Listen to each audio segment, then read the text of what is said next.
po, yung mga nasa ilalim ng tulay. Ito na, nakikita po niyo yung mga kulay blue ay mga tent po yan na binigay ng mga iba't ibang bansa. Right now, most of the people here in Leyte and Tacloban are now living and sleeping in the tent. So when rainy seasons comes, yan, magbabasa na po sila.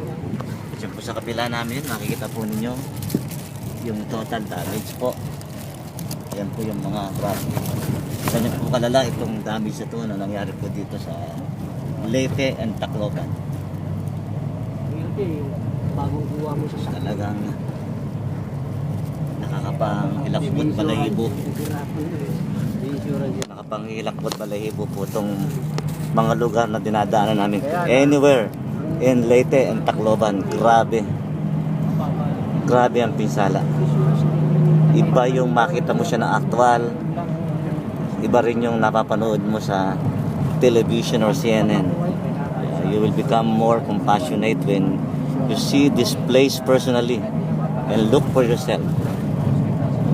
And sad to say, the relief that was coming from the government is not even up to now, is not been given to the poor who have been affected. Sad to say. So it's time for us churches, Christian churches, to be a part in rebuilding churches and helping pastors here in Leyte. And my challenge is to go here in Leyte and in Tacloban, so that you will be more challenged, that when you come back to your local churches, you could be able to challenge your people to help the churches here in Leyte. Thank you very much and God bless.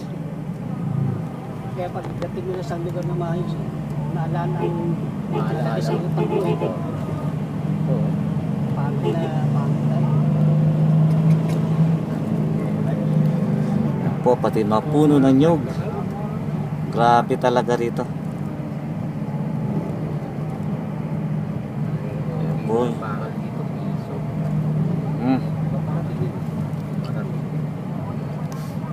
Ganyan po kalupit ang Yolanda.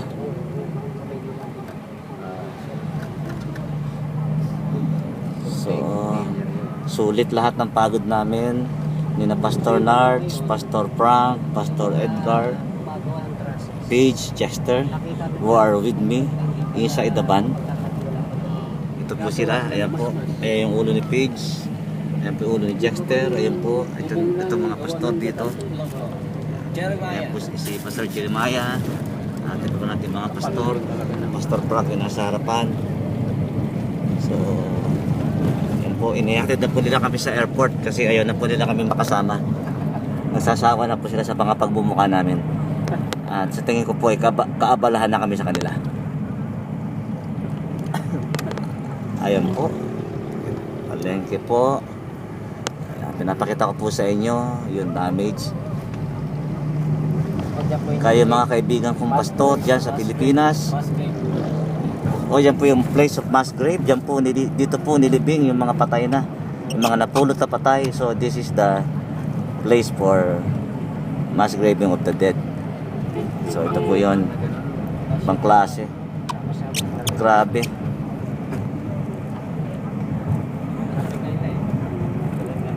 So if you are planning to have mission trip, go here in Leyte, in Tacloban.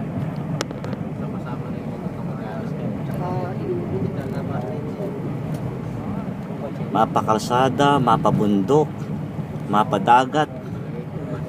Wala kang paglalagyan, talagang ibang klase talaga. Parang nagkaroon ng World War II rito sa Leyte. Parang ito ay pinasabugan ng missile ng North Korea. Ayan po yung dagat.